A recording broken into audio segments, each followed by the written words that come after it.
Bismillahirrahmanirrahim.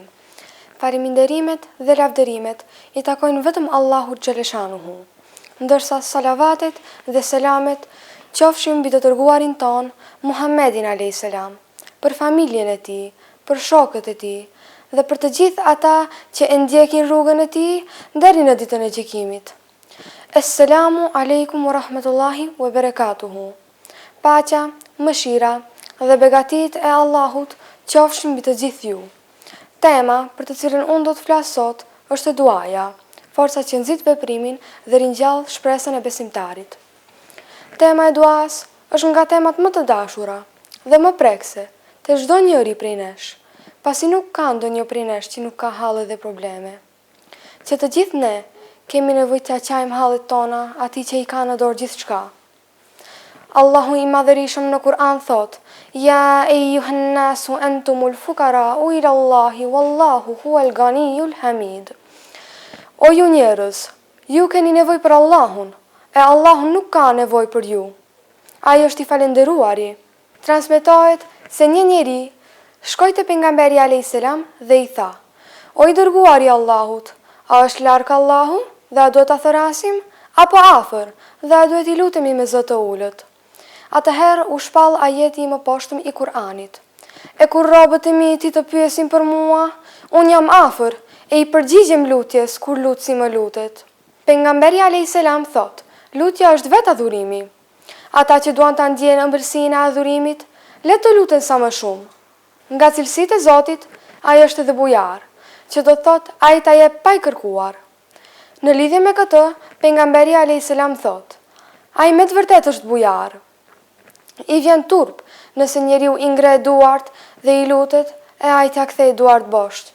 I vjen turp, që do të thonë nëse ti i kërkon diçka apo i lutesh për diçka, ai ta pranon.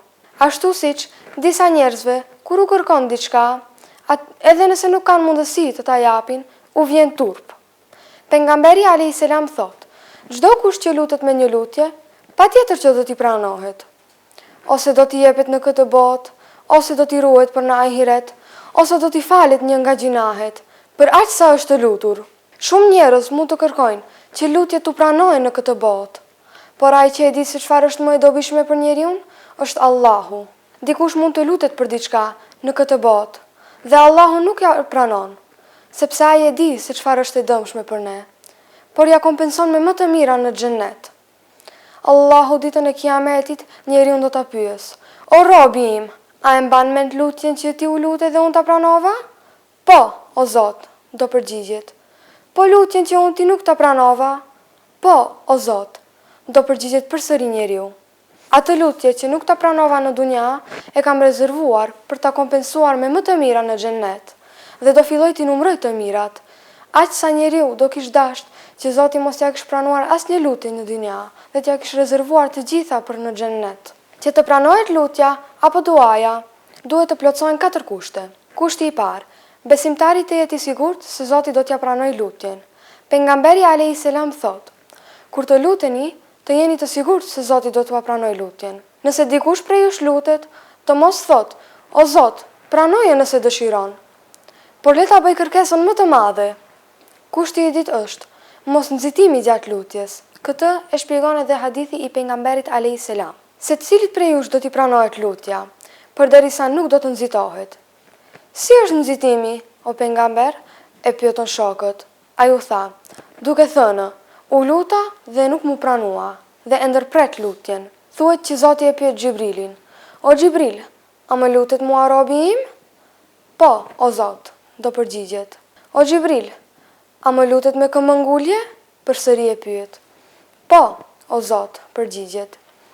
O Xhibril, thot Zoti, do ja vënojmë pak lutjen, sepse më vjen mirë t'ja dëgjoj zërin.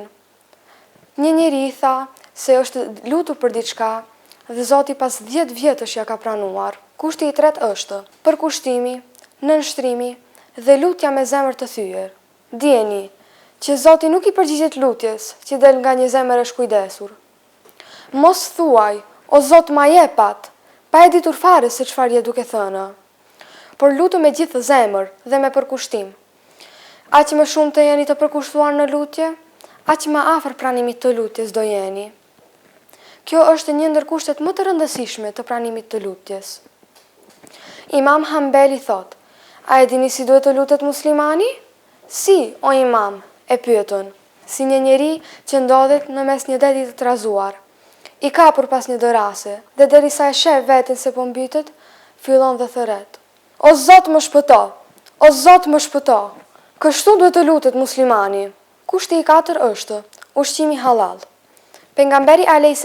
thot në një hadith, Zoti është i mirë dhe nuk pranon veçse të mirën. Pejgamberi a.s.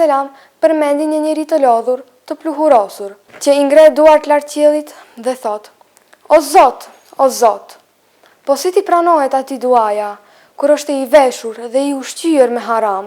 O ju që jetoni me pasuri haram, dijeni se nuk u pranohen lutjet. O ju që ju ushqeni fëmijët me haram, dijeni se nuk u pranohen lutjet. Pejgamberi a.s. thot, ushqehu me halal dhe do të pranohet duaja. Ai që është i varfur dhe i mbitur në borxhe, le të lutet. Ai që është i sëmur, apo ka ndonjë të afërt të sëmur, le të lutet. Ai që ka ndonjë vesë të keqe dhe don ta hek, le t'i lutet Zotit.